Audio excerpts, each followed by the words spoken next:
meninos, vamos fazer a nossa revisão de física, certo?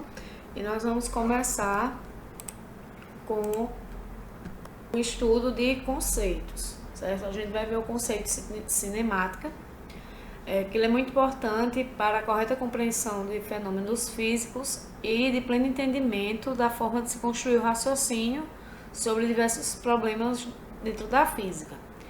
A cinemática é a parte da física, dentro de mecânica, que estuda as consequências dos movimentos dos corpos, tais como deslocamento, velocidade, aceleração e o tempo gasto. Os principais conceitos vai ser de referencial, trajetória, movimento, repouso, móvel, corpo extenso, ponto material, posição e deslocamento, tá certo? Nós vamos começar estudando um pouquinho sobre movimento e repouso. O que é o movimento e repouso? O movimento, ele vai ser a mudança de posição no decorrer de um tempo em relação a um dado referencial. Por exemplo, um corpo está em movimento em relação a um determinado referencial. Se a sua posição, esse referencial, ele pode variar ao passar do tempo, ok? São conceitos relativos, porque um corpo pode estar ao mesmo tempo em repouso a um determinado referencial e em movimento em relação a outro referencial. Já o repouso, a gente vai observar a natureza. Tudo se move, não só os animais, mas os objetos estão fora de algo que está em movimento. Por exemplo, o movimento, a gente observa aqui abaixo que nós temos aqui um ponto de ônibus, que eu tenho uma pessoa A, B, C e D, tem um ônibus e um táxi. O movimento ele vai variar de acordo com o tempo e o repouso vai nos dizer de acordo com algum ponto referencial. Por exemplo, o ônibus ele está em movimento em relação ao pessoal que está no ponto desse ônibus, certo? Esperando esse transporte. O ônibus e o táxi eles estão em movimento em relação ao pessoal que está na calçada. Já o pessoal que está dentro do táxi, por exemplo, ele está em movimento em relação ao pessoal que está no ponto do táxi, do ônibus, desculpa.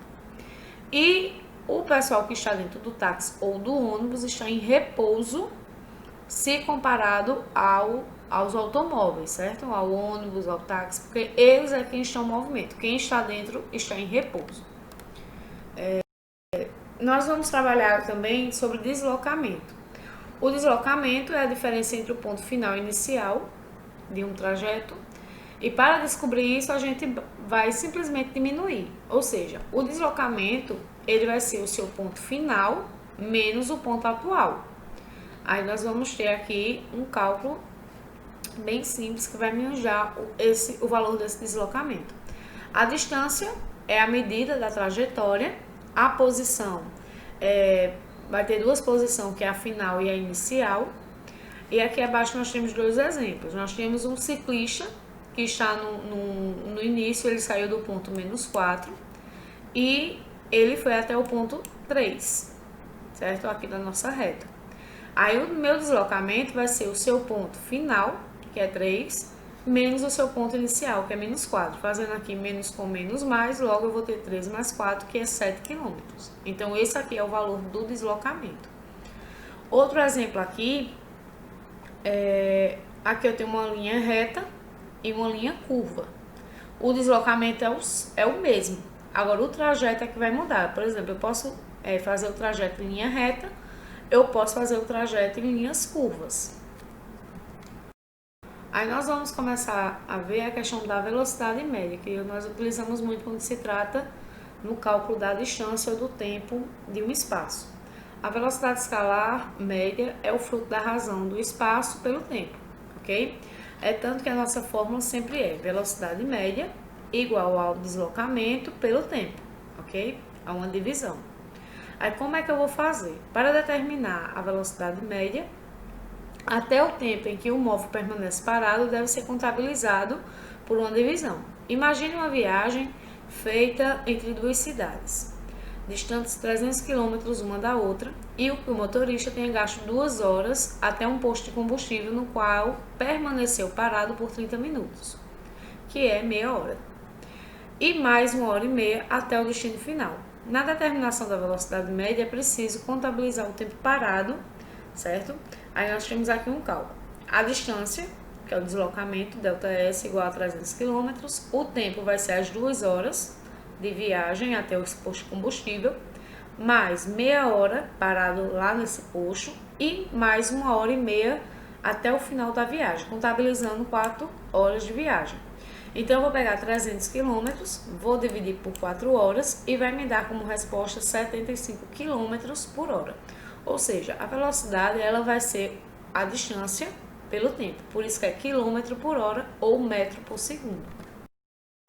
Quando nós trabalhamos com função horária, no movimento, ela descreve a posição de acordo com o movimento. Por exemplo, na função horária, nós temos os dois espaços, espaço final e espaço final, espaço inicial e espaço final, que eu somo com a velocidade vezes o tempo.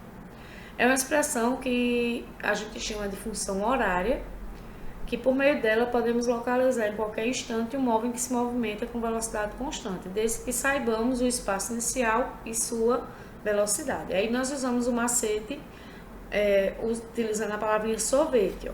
S é igual a SO mais V vezes T. Aí nós chamamos de sorvete.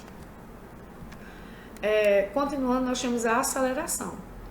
Diferente da velocidade média, a aceleração ela não é constante, ela não é a mesma velocidade em todo o espaço. Quando nós fazemos, por exemplo, uma viagem de carro, nós não vamos ter a mesma aceleração durante toda a viagem.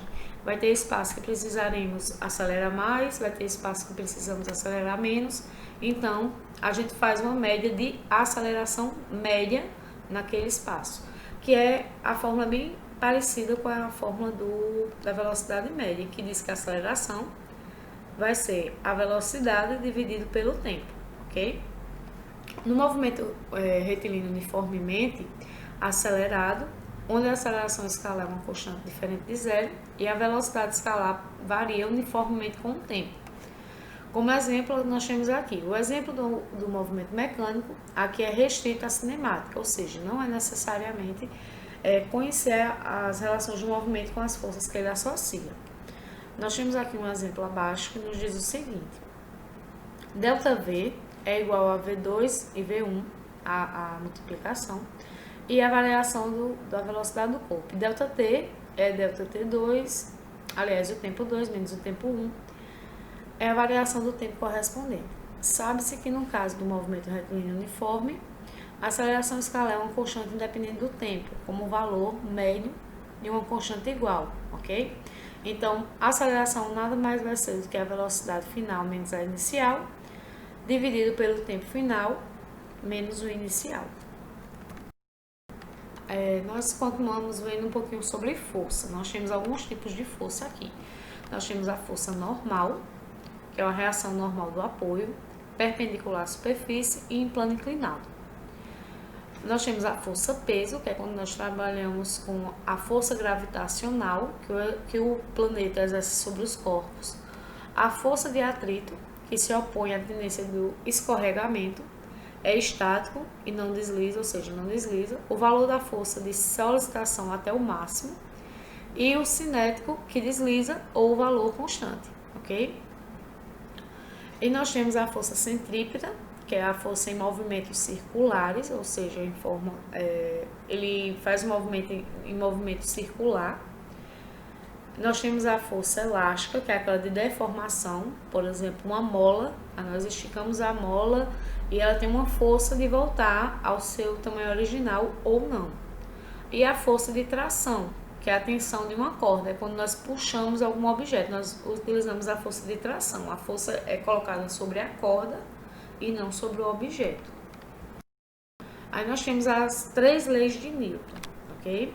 A primeira lei é a lei da inércia, em que ele diz que um corpo em repouso permanece em repouso, assim como um corpo em movimento tende a permanecer em movimento, ok? Se eu tenho um objeto que está ali parado e não exerço nenhuma força sobre ele, ele permanecerá em repouso. Mas se eu colocar movimento em um objeto, esse objeto tende a continuar esse mesmo movimento. Já a segunda lei, ele é a lei da dinâmica. A lei da dinâmica, ele utiliza essa formulazinha aqui de força resultante que nós podemos calcular a força sabendo o valor de sua massa e da sua aceleração, ok? Por exemplo, aqui eu tenho um objeto, né, que simula um foguete, é exercida uma força sobre ele, que ele tem uma massa, que é o peso, né, em quilogramas, e a aceleração vai ser em metros por segundo ao quadrado. Nós temos aqui um exemplo, foi exercida uma força de 500 newton, ele quer saber a aceleração e a massa do corpo é 250 quilos.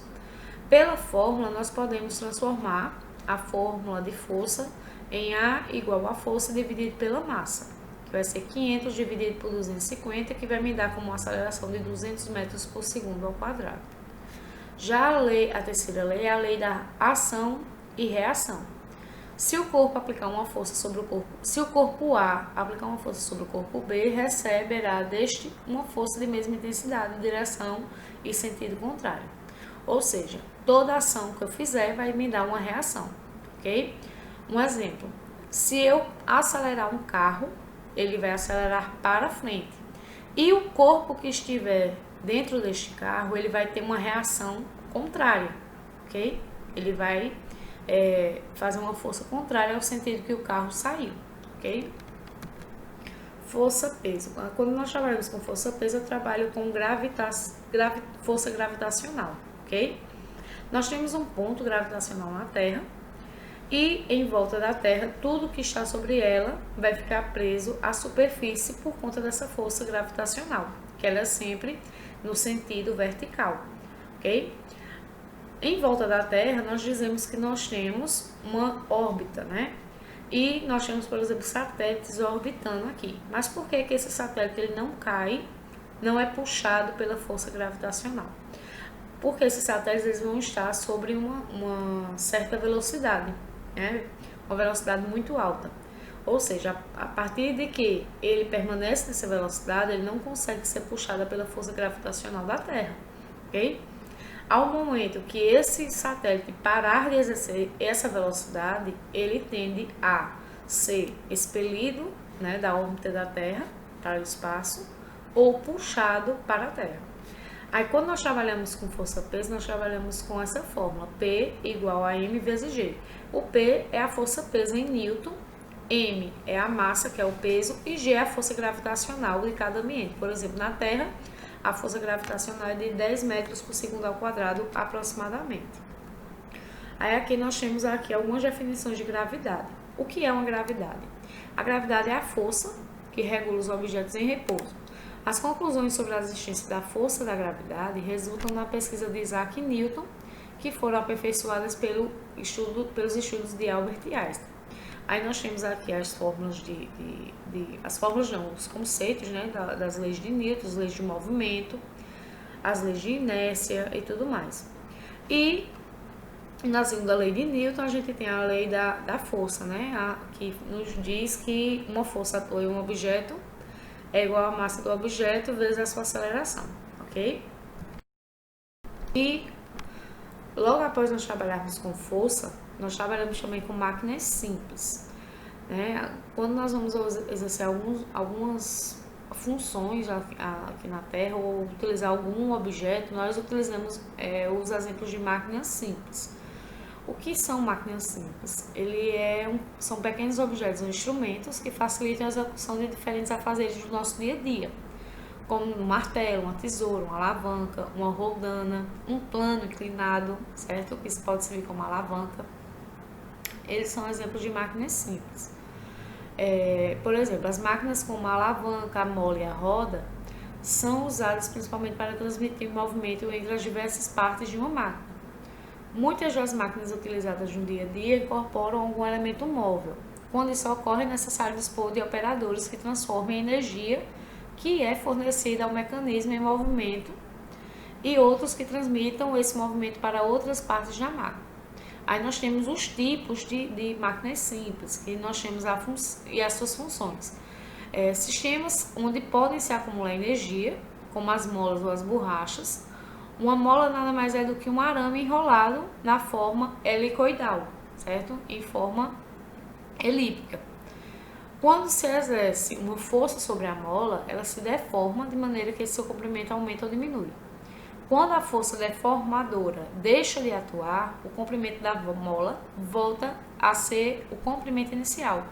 Nesse momento, ele irá realizar alguma força, ou seja, alguma reação sobre esse objeto. Aí nós temos aqui alguns exemplos. As molas, elas são empregadas em amortecedores de carros, em canetas esferográficas, em portas de vai e vem, entre outros objetos, essas máquinas que transmitem movimento, como os eixos, as rodas, as correias e as bielas, dentre outros. A roda é uma máquina simples, certo? A evolução da roda, por exemplo, nós tivemos a criação dos automóveis. Há 5.000 anos de trocas e melhorias, nós temos os automóveis atuais.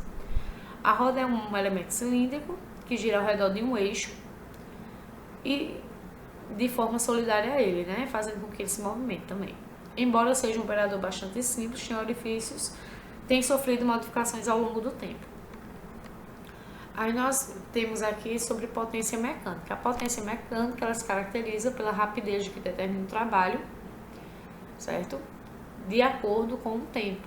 A potência média é definida pela seguinte relação. E nós temos aqui abaixo a fórmula de potência. Uma potência, ela vai ser exercida por um trabalho dividido por um tempo, ok? E como a gente pode dizer, a gente chama ele de volts. A energia se transforma em volts, ok? Em watts, dependendo de como o pessoal lê.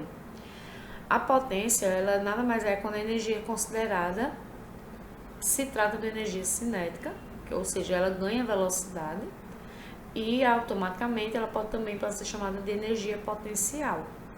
E trata-se de uma potência mecânica com a variação de energia, correspondente ao trabalho de uma força. Aí a gente pode descrever ela de várias formas, por exemplo, a energia elétrica, a energia ou a potência de um carro, dependendo do tamanho do seu motor. Essa potência considerada é a potência média ao longo do movimento. Caso seja desejada a potência instantânea, basta utilizar a velocidade instantânea no lugar da velocidade média. E vale observar que no caso a potência desenvolvida seja constante, a força e a velocidade são inversamente proporcionais, tá bom? Nós utilizamos muito a questão de potência mecânica quando se trata dos eletrodomésticos, por exemplo, de nossa casa. Quanto maior o motor de um eletrodoméstico, maior vai ser a sua potência e também vai ser maior o gasto de energia elétrica no caso do exemplo, ok?